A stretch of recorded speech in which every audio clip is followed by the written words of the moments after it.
예, 시작합니다.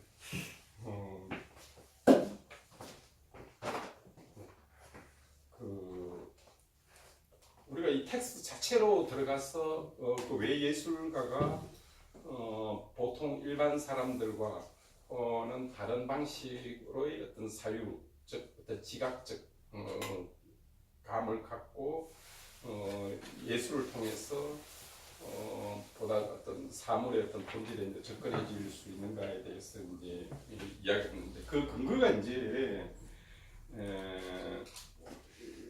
그 베르그송을 이야기를 할 때 제일 많이 이제 이 기본적인 어떤 사유 특성이 이 지속의 지속이라는 개념 이게 이제 존재의 어떤 기본 본질 특성으로 보고 있고 이 지속이라는 개념.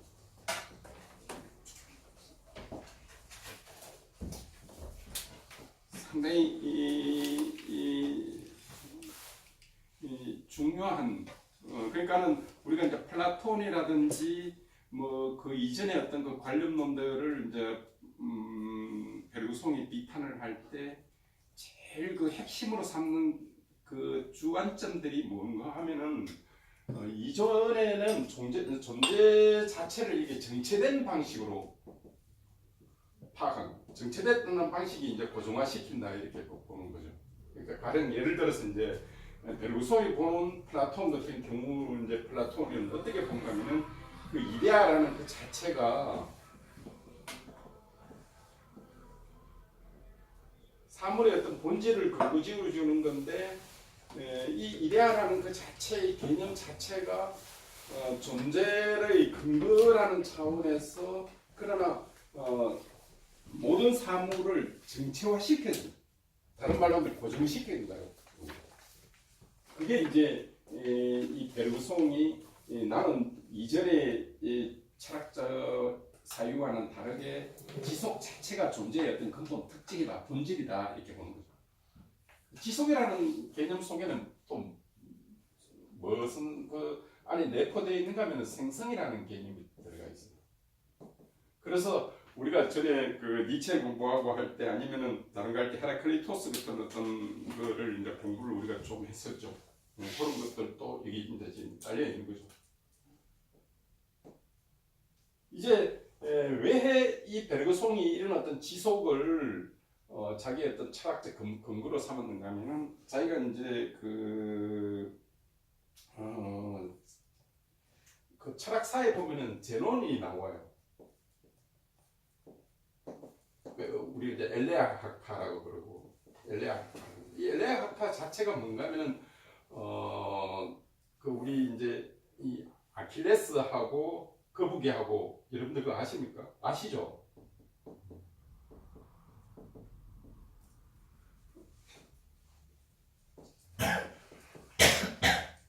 이제 여기서 어떤 굉장히 철학적 어떤 그 중요한 도출을 해내요. 그러니까 요 개념을 우리가 이제 좀 여러분들이 정확하게 알아야 되는데 그래야만이 베르그송이 이 지속이라는 개념 그런 다음에 여기에 갖고 있는 어떤 그 시간 개념을 이제 알게 되고 이 시간 개념 속에 우리가 현대 여러분들이 알고 있는 어떤 그 후설이라든지 전번에 우리가 사르트르를 공부하면서 시간론 공부를 조금 했을 때와 굉장히 유사한 의미와 혹은 그 어떤 서로 상호 교통적인 어떤 그런 거를 할 수 있는 게 있어요. 이 무슨 이야기인가 하면은 아킬레스가 거북이가 먼저 조금 일정한 앞에 먼저 출발을 하게 하고 아킬레스가 그 뒤에 출발을 하는데 제논의 생각은 뭔가 하면은 절대 아킬레스가 거북이를 못 따라잡는다 그러죠. 왜 그런 못 따라잡는가 하면은 이 아킬레스가 만약에 10km로 속도로 달린다고 합시다. 이건 1km로 많이 달린다고 하면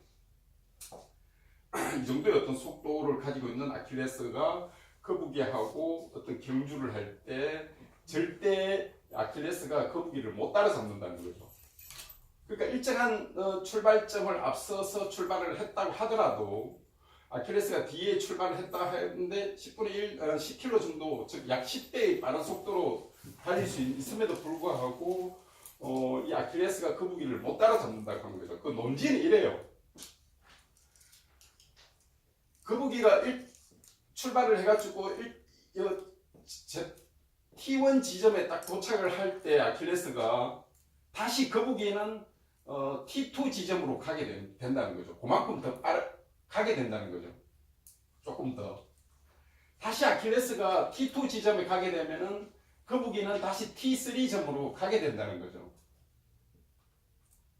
요 점이 무한하게 하면은 그림으로 그리면 이제 이렇게 이제 조금씩 잡아가는 속도가 조금씩 이렇게 더 되겠죠. 계속 이렇게 되니까 조금씩 더 이렇게 이제 그래도 절대 이 아킬레스가 거북이를 못 따라잡는다는 거예요. 지금 여기 지금 패러독스가 있어요. 지금 이 패러독스를 정확하게 이해를 해야지 이제 왜 베르그송이 그 대안 개념으로 세계를 그런 방식으로 봐서는 안 된다. 즉 세계를 생성 그런 다음에 그 존재의 토대가 어떤 지속으로 이루어진 거다라는 개념으로 넘어가는 거예요. 여기에 지금 무슨 패러독스가 지금 들어가 있습니까, 쌤? 지금 요 논리에.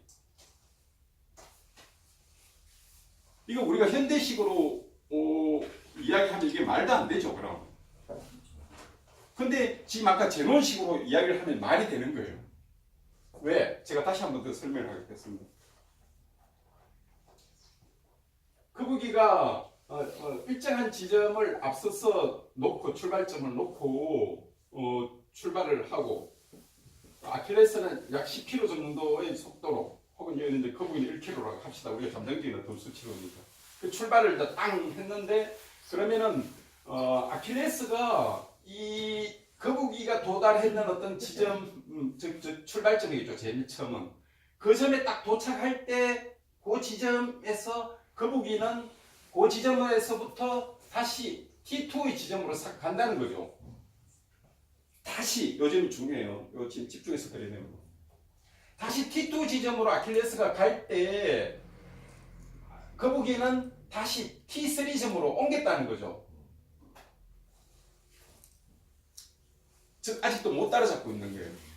다시 아킬레스가 T3로 갔을 때 거북이는 T4로 간다는 거죠. 근데 그거 점점 줄어들겠죠. 여기 좀 무한하게 이제 이렇게 결국은 못 따라잡는다는 거예요. 근데 이렇게 주장하는 제논 속에 뭔가 패러독스가 지금 숨어 있어요. 모순이 숨어 있고 그 세계를 그렇게 바라보면은 결국은 제논식으로 사유할 수밖에 없고 그 제논식으로 그렇게 사유하는 방식이 지금 우리 현대 과학이나 아니면 일상적 삶의 어떤 방식에도 많이 퍼져 있는 사유 방식이라는 거예요. 그 사유 방식으로 세계를 보니까 말하자면 여러분들 그 예술에서처럼 예술의 지금 이 여러분들 그 텍스트에서 나와 있는 그 방식으로 예술가가 세계를 지각해 나가는 어떤 방 예술가를 그 지금 철학자로 바꾸면 됩니다, 쌤. 여러분들 그 지금 텍스트가 바로 그 예술가가 바로 철학자예요.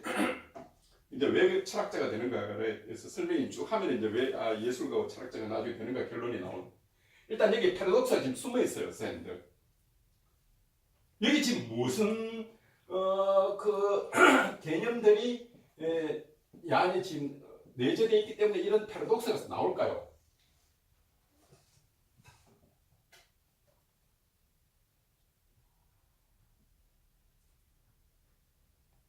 이 패러독스는 지금 무슨 논하면은 공간을 지금 점으로 나눈 거예요. 그럼 말이 되는 거예요. 공간을 다 일정한 점으로 하나씩 나누면은 거북이가 갖는 어떤 점, 아리케네스가 갖는 어떤 지점, 공간을 지금 나누고 있지 않습니까? 말하자면은 우리가 이 세계를 데카르타식으로 도표상에 이렇게 나타내는 방식이 어떤 사회 방식이 지금 여기에 지금에도 맹내전에 있는 거예요. 공간을 지금 점으로 구획화시키면은 제로리 말이 맞는 거예요. 근데 이거는 모순이잖아요. 모순대로 어느 순간에 가서는 아킬레스가 너무 쳐올려 버리잖아요. 이 논리가 성립하는 그 밑에 전제는 공간을 지금 점으로 계속 나누고 있는 거예요. 그래서 이런 패러독스가 생기는 거고, 그래서 벨루송이 보기에는 공간을 그렇게 나누면은 이런 패러독스가 생기니까 공간을 그렇게 나누는 어떤 그 방식 자체가 잘못됐다는 걸 보는 거예요. 즉 분할적인 거예요. 공간 자체가 연속체이게 되는데라는 생각을 하게 되는 거예요. 세계는 그런 게 아니라 연속인데 우리가 오히려 어떤 거를 추상화시켜서 그거를 점으로 공간을 점으로 파악했기 때문에 이렇게 나온 거다. 이렇게 벨구송이 역으로 그렇게 생각을 한 거죠. 그죠? 그러면 이제 문제가 이게 해소가 되는 거예요.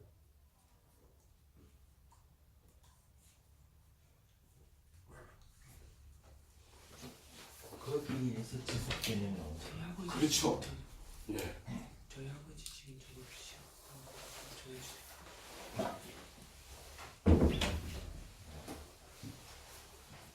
역으로 세계 자체가 계속 그냥 유동적으로 생성하고 있는 건데 그 중에서 우리가 추상화시켜서 공간을 딱 나눠가지고 보니까 이런 이야기도 나오더라라고 사고를 완전히 턴해버린 거죠. 그러면은 이 문제가 이제 해소가 되어버리는 거죠. 그리고는 바로 무슨 생각으로 넘어가는가 하면은 세계는 생성이다, 유동이다, 이렇게 됩니다. 그러면은 이런 발상도 할 수가 있고 또 이거와는 다른 어떤 것들을 설명할 수 있는 보다 포괄적인 어떤 게 가능하다는 게 제논 베르그송이 이제 강의를 하고 제논 강의를 하고 나오면서 그 패러독스에 대한 어떤 설명을 쭉 하다가 강의를 하고 나오다가 자기가 이 세계는 유동적이다, 생성이다, 끊임없는. 그런데 어떤 추상화시켜서 우리가 어떤 걸 공간을 이렇게 점화시키는, 즉 가분화시키니까 사람들이 이런 패러독스에도 빠지고 뭐 어떤 여러 가지 다른 과학적인 어떤 여러 가지 그런 문제점도 생기구나라고 사고를 이제 강의를 하면서 하고 난 뒤에 학생들한테 강의를 하고 난 뒤에 이제 이런 발상으로 이제 넘어온 거죠. 그래서 이제 우리가 지속, 생성 이런 어떤 개념이 나오고 이제 그래서 이 플라톤 베르그송의 생각 기본 파트 속에 이 진화론 같은 거를 일종의 받아들여요. 그러니까 베르그송의 사상 이면에 이제 이 진화론도 이제 받아들이고 뭐 프로이드도 이것도 이제 받아들이고. 자, 일단 여기까지 쌤들 혹시 잠깐 제가 질문을 받고 그 이해 문제나 뭐 그런 문제에 대해서 쌤 제가 잠깐 질문 좀 받도록 하겠습니다. 뭐 질문 있습니까 여기? 이해 문제나 아니면 다른 어떤 그런 문제.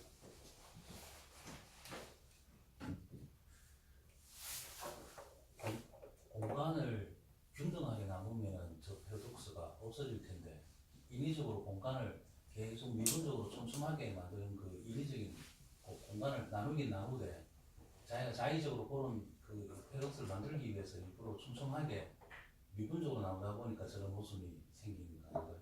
만약에 공간을 균등하게 10분 단위로 뚝뚝뚝 끊었으면 저런 계산은 안 나올 텐데 아니죠. 그게 이제 이 공간을 10분 단위로 끊든 그런 다음에 그게 뭐 이렇게 인위적으로 혹은 자의적인 어떤 그 기준으로 끊든 간에 전체적으로 보면 공간을 분할시켰기 때문에 그러니까 어떤 균등화시키면서 분화시켰기 때문에 무슨 개념이 여기 지금 빠져버리게 되는가 하면은 운동 개념이 이제 빠져버리게 되는 거예요.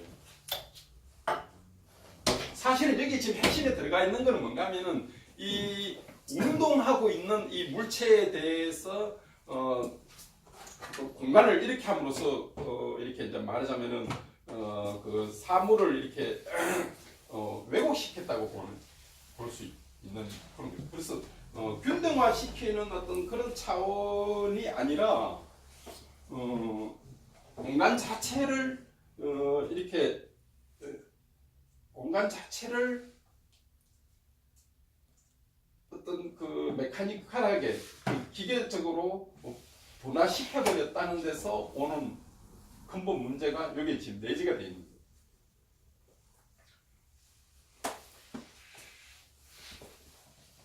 예.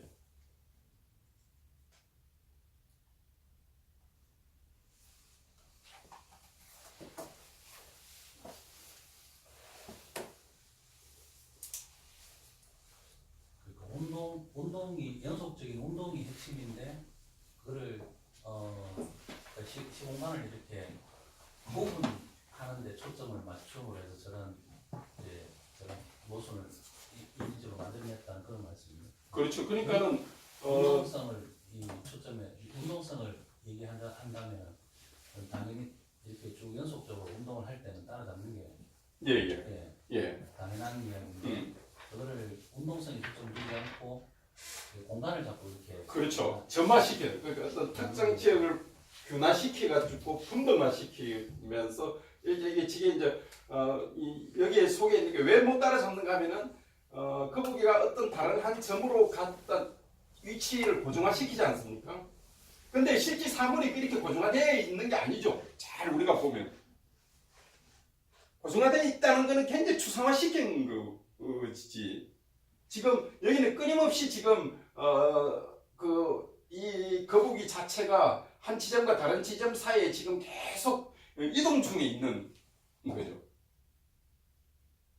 그거를 균등화시 공간의 어떤 한 몇 가지의 어떤 형식으로 균등화시키면은 이제 이런 어떤 모순이 이제 이게 이제 발생된다 이렇게 보는 거죠.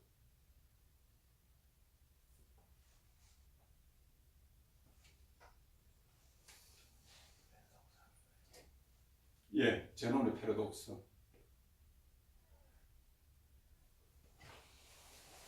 그러니까 우리가 지금 여기서 상전에는 계속 거북이가 가다가 쉬었다가 쉬는 게 아니고 계속 가고 있단 말이에요. 근데 우리의 지각 방식이나 사유의 방식 자체로서 특정 지점에 고착화시켜가 일단 핀세트를 일단 탁 하나씩 꼽아 놓은 거죠. 이거는 그게 인위성이 지금 들어가 버렸다는 거죠.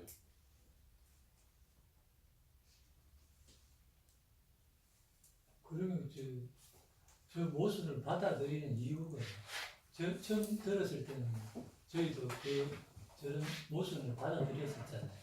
누가요? 이렇게 제논이 그렇게 설명했을 때 맞다라고 모순이지만 그걸 다 착시 아니에요? 착시.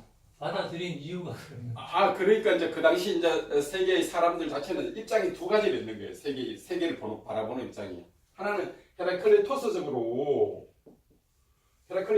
세계가 계속 움직이는 거다, 변하는 거다 이렇게 보면 이거 말도 안 되는 거죠. 근데 세계가 어떤 파르메니스적으로 보면 이게 또 말이 또 조금 되는 거예요. 있는 건 있고 없는 건 없다. 변화라는 건 없다. 우리가 생각하기. 내가 지금 나를 지금 쌤을 지금 여러분들을 이제 평가할 때 저는 이제 저를 지금 좀 전에 강의했던 나하고 좀 전에 이전에 다른 나하고 또 다를 수 있다라고 계속 강의를 하면서 이렇게 바라볼 수 있는 세계 입장이 있고, 무슨 강의하기 전이나 지금이나 5년 전이나 10년 전이나 나는 그대로 나야 라고 바라볼 수 있는 입장이 있는 거죠. 그럼 그럴 때는 그 변화라든지 움직임이라든지 그런 것들을 다 배척을 해버려야 되는 거죠. 그러니까 그런 속에 이 두 입장이 계속 지금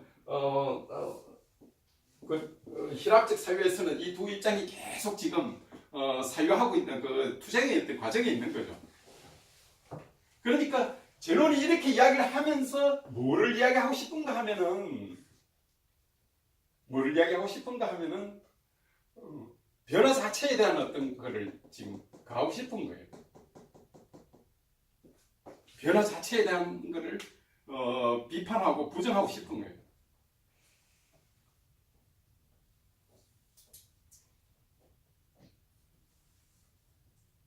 제노는 자기 말이 무슨 있다는 걸 알고 설명한 겁니다. 지금 맞다고 설명. 그렇죠. 이제 자기 실제로 이제 뭐 제논도 그걸 몰랐겠어요. 그걸 몰랐겠어요.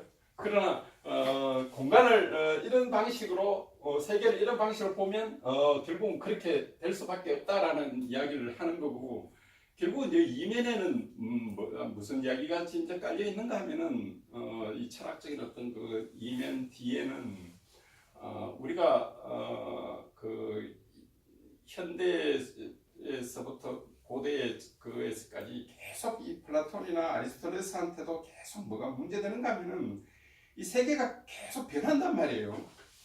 그걸 그 사람들이 몰랐던 건 아니에요. 그래서 히랍적 사람들이. 근데 이 변하는 것 속에 그러면은 뭔가 고정된 거를 어떤 식으로 처리를 지금 해야 될 건가, 본질적인 어떤 문제를. 이 문제가 지금 계속 그 히랍적 사회에 지금 그걸로 자리 잡는단 말이에요. 그러니까 이제 플라톤이나 이 아리스토텔레스 같은 경우는, 플라톤은 아예 그러면 움직이고 이렇게 변하고 이런 거는 이걸 가상으로 두자. 본질은 이데아 쪽에 있다. 그쪽을 추구해 들어가자. 지금 그렇게 이제 나가버린 거고, 아리스토텔레스 같은 경우는 아니다 이거죠.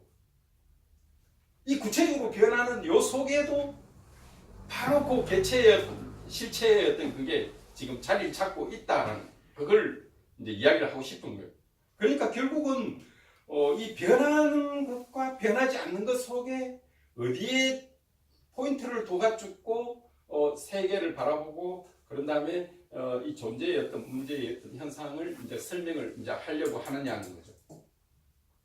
그게 이제 여기에 깔려 있는 거고, 결국은 이 베르그송이 이제 이야기하고 싶은 거는 세계 자체가 이 생성하는 거라는 게 먼저 원초적이라는 걸 먼저 보고, 그런 다음에 이런 현상들이 모순들이 발생하는 거는 그럼 왜 발생하느냐라는 생각에서, 그거는 결국 우리 인간이 공간을 추상화시켜 버렸기 때문에 그렇다. 그래서 이런 문제가 지금 나오는 거다. 이렇게 그렇게 문제를 베르그송은 그렇게 이제 문제를 이제 해소를 하는 거죠. 그러니까 이 제논의 이 문제는 지금 계속 어떤 문제와 관련되는가 하면은 생성 자체를 근원적인 어떤 1차적 현상으로 볼 거냐, 아니면 그거를 그냥 그 가상, 말하자면 변하는 것 속으로 보고 어떤 그 변하지 않는 어떤 본질적인 걸 어딘가에서 찾아야 될 것이냐 하는 게 그 서양 어떤 사유의 어떤 현대까지 지금 계속 오고 있고, 우리가 다음 시간에 할 그 드레저도 그 여러분들 그 드레저 가타리 뭐 할 때 그 특이성이라는 그 개념도 바로 그 순간에 그를 잡아내려는, 그걸 특성화 시키려는 어떤 그런 문제가 있는 거죠. 예, 이제 제가 베르그송으로 이제 넘어가도 되겠습니까? 그 다음에 이제 문제. 제논 패러독스 얘가 이제 히랍 사람들의 생각에 대한 걸 이야기하신 거죠 지금. 예, 근데 그게 왜 베르그송이 자기의 어떤 그 지속 문제로 세계를 이제 파악하는 걸로 보느냐에 대한 어떤 일차적인 어떤 그 운동 개념에 대해서 이제 달리 보는 거죠. 여기서 이제 제가 조금 미리 결론적인 거를 미리 먼저 조금 설명을 하면은 여기는 이제 그 우리가 이렇게 공간화시키고 균등화시킨다는 이 기본적인 어떤 그 방식 자체가 현대에까지도 그게 과학이나 일상적 삶의 방식이나 여러 형태에서 지배적인 형태로 자리 잡고 있다는 게 베르그송의 파괴인 거예요. 종래 정치 자체를 종래의 어떤 철학 자체를 자꾸 그게 경험론이든 아니면 합리론이든 상관없이 뭔가를 자꾸 고정화시켜서 세계를 파악한다는 거죠. 뭐 관념 아니면 뭐 어떤 지각 하더라도 이 전체가 다 전부 다 고정화시켰기 때문에 근본적으로 합리론자이든 경험자이든 세계를 제대로 설명을 못했고 세계를 제대로 보려면은 세계 자체가 지속이라는 것, 즉 생성이라는 그 자체의 이거를 원초적 현상, 근본적 현상으로 봐야 된다는 거예요. 이게 이제 베르그송이 가지고 있는 어떤 기본 생각이에요.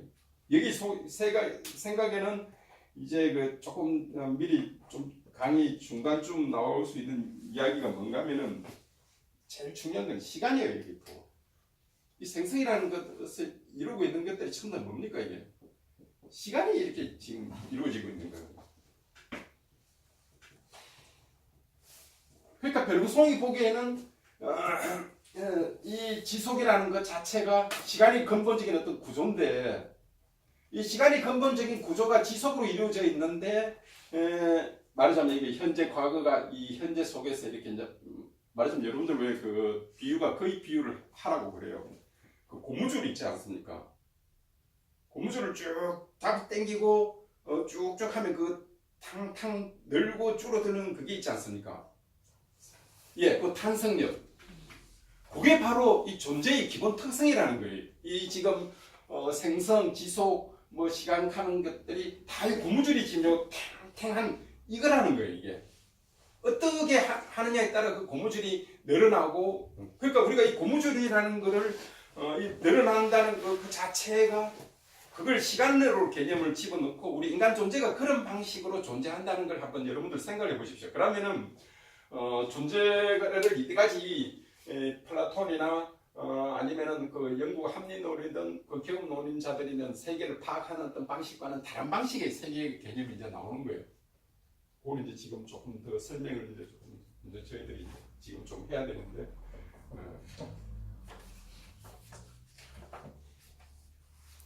여기서는 고무줄이 지금 탱탱하게 할 수 없지 않습니까? 고무줄을 다 끊어야 되지 않습니까? 탁탁 끊어야 돼. 근데 세계는 이 고무줄처럼 탱하다는 거죠.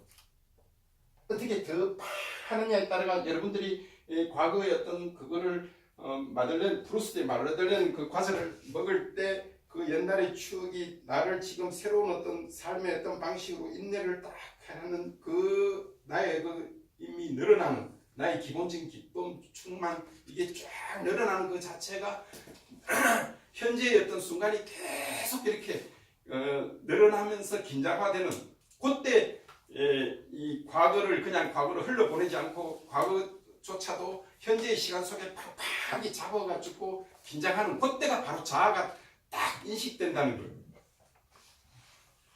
지금 굉장히 제가 이제 비유적으로 설명을 했어요. 왜냐하면은 이걸 왜 비유적으로 설명할 수 없는가 하면 베르그송이 이제 그렇게 이야기를 조금 이제 이야기를 할 건데 우리가 갖고 있는 여러분들 지금 가지고 있는 언어 그런 다음에 기호 체계 그런 다음에 사유 방식 자체가 굉장히 이 내용을 이해하기가 힘든 이유 중에 하나는 왜 이 이해하기가 힘든가 하면은 여러분들이 가지고 있는 지금 1차적인 언어, 기호, 사고 방식, 생활 방식, 우리 지금 현재 한국이 이루어지고 있는 삶의 방식 이런 것들 자체가 굉장히 이 외화된 언어 방식으로 즉 분석적 방식으로 과학적에 스며들어 있는 방식으로 세계를 지금 바라보니까 그 내재적인 거를 파악하기가 굉장히 힘이 된다는 거예요.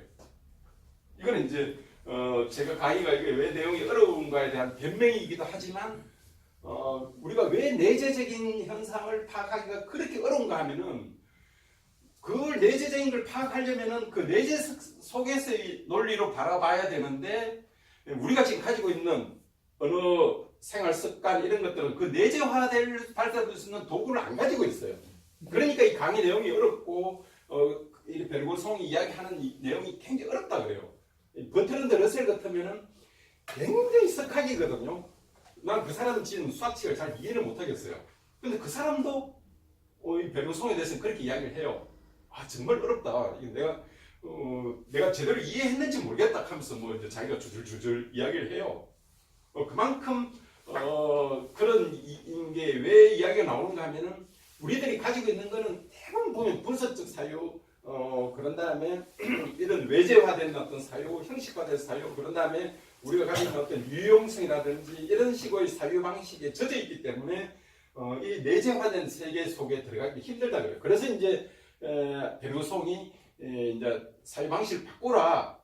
그래서 직관이 나오는 거예요. 그래서 오히려 서양의 논리학적 구조에 익숙하다가 이 동양적 사유를 하는 베르그송 예. 자체가 이해가 예, 쌤. 오히려 차라리 동양적으로 좀 사유하신 분들이 오히려 이해하기가 좋고 예술을 하는 분들이 오늘 왜 또 관장님 또 빠지셨나? 이 예술을 하는 분들이 이해하기가 또 좋은 거예요. 베르그송적인 어떤 사유 그 방식 자체가. 그래서 우리가 이제 여기서 이제 두 가지를 이제 구분하면 우리가 이제 세계를 파악하는 데 방식이 이제 두 가지 방식이 있는데 하나는 직관의 방식. 직관의 방식. 이 직관의 방식에 총체성으로 들어가야 돼요. 총체성과 관련이 있어요. 그런 다음에 분석적 사유 방식으로 들어가는 거죠. 이거는 과학적 사유 방식하고 비슷해요. 그리고 이 분석이라는 거는 뭔가 기호 고정화시키고 사물을 고정화시켜야 되지 않습니까? 그리고 그 비교를 해야 되지 않습니까? 그리고 그 평가를 하고 이런 방식 자체는 세계가 이렇게 생성되고 여기 이제 생성 속에 이제 생명이라는 게 들어가는데 이런 생명을 파악할 수가 없어요. 왜? 생명이 이거는 총체성인 거예요. 총체성. 아까 제가 예를 들었듯이 우리 자아의 어떤 총체성이라는 거는 내가 지금 내 과거 좀 전에 이 강의를 했을 때부터 지금 내가 하고 있는 이거를 과거를 지금 지나는 시간을 떨쳐버리면 안 돼요.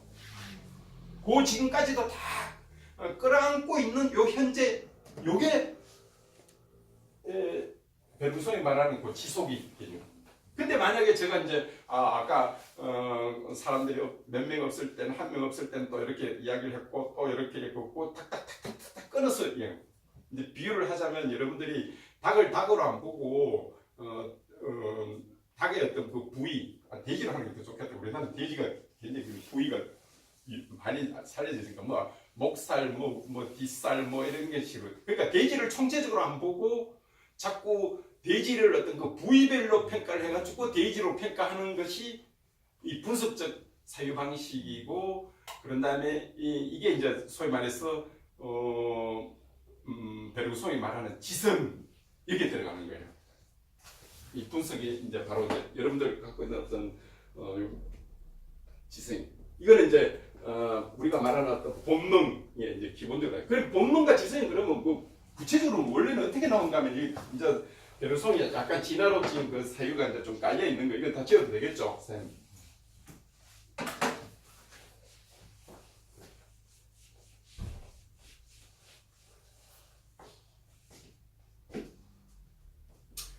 이 두 방식인데 이 분석적인 방식은 좀 비유를 하면은 이 주변을 빙빙빙빙 도는 거예요. 돌면서 평가를 하는 거예요. 어떤 사물을 직관은 이 안으로 지금 들어가는 거예요. 들어가서 이 안에 내재적인 어떤 논리로 파악을 하는 거예요. 이게 이제 베르그송이 말하는 어떤 직관이고 여기가 이제 예술가가 관여하는 게 예술가가 철학가가 관여하는 게 여기 이제 관여하는 거고 이 분석적인 사유는 그냥 우리가 이제 일반적인 사유 방식이고 여러분들 텍스트에는 뭐라고 지금 많이 나와 있는가 하면은 예술가는 무관심 그 관심이라는 게 늘 그 유용성 뭐 어떤 목적 뭐 어떤 특정한 어떤 그 사유 방식에 젖어 있는 거지 않습니까? 그래서 여러분들이 그 텍스트에서는 예술가가 왜 사물의 본질에 더 잘 접근할 수 있는가 하면은 무관심적인 어떤 특징을 가지고 있다. 라고 이제 여러분들 그 텍스트에서 그렇게 이야기를 하는 거죠. 근데 우리가 어떤 관심을 갖는다는 것 자체가 뭡니까? 특정한 방식으로 파악을 한다는 거예요. 그래서 이제 어떤 예가 이제 그 예술의 어떤 예를 이제 우리가 소설을 예를 들면은 아무리 그 작가가 그 인물에 대해서 성격이라든지 행위라든지 말을 묘사하더라도 그 인물 자체를 내가 직접 감정을 넣어서 그 인물과 동일화되면서 그 인물을 파악하는 방식과는 다른 방식으로 이해의 방식이 나타난다는 거예요. 우리가 이제 어떤 그 소설의 어떤 그걸 이야기를 하면 그러니까는 소설의 어떤 그 인물에 대해서 아무리 그 주변의 어떤 행위 묘를 묘사하고 그 사람으로 하여금 직접 말을 하게 하고 어떤 여러 가지 그거를 하더라도 그 인물 주인공 자체에 대해서 완벽한 이해를 할 수 없는, 비로소 내가 그 주인공과의 어떤 일체적 대감, 그 직관을 또 다른 말로 뭐라고 그러는가 하면 intellectual sympathy라고 그래요. 지적 sympathy라는 게 그런 거지 않습니까? intellectual sympathy.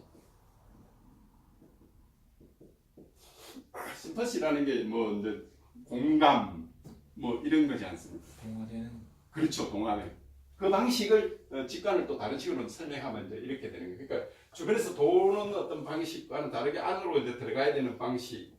왜 이렇게 그럼 하나는 주변으로 돌고 하나는 안으로 들어가야 되는 어떤 방식으로 나오는가 하면 세계 자체가 지금 그렇게 생성으로 이루어지는, 세계 자체가 이루어지는 방식이 이 방식으로 지금 이루어져 있다는 거예요. 이게 이제 배구송이 그 직관과 분석을 이렇게 분리를 하고 이렇게 이제 한 거죠. 일단 여기까지만 제가 다시 한 번 더 스탠드로 질문 받고 그 다음 단계로 조금 넘어가죠. 시간 문제, 이제 지속의 어떤 문제 이런 문제로 넘어가야 됩니다.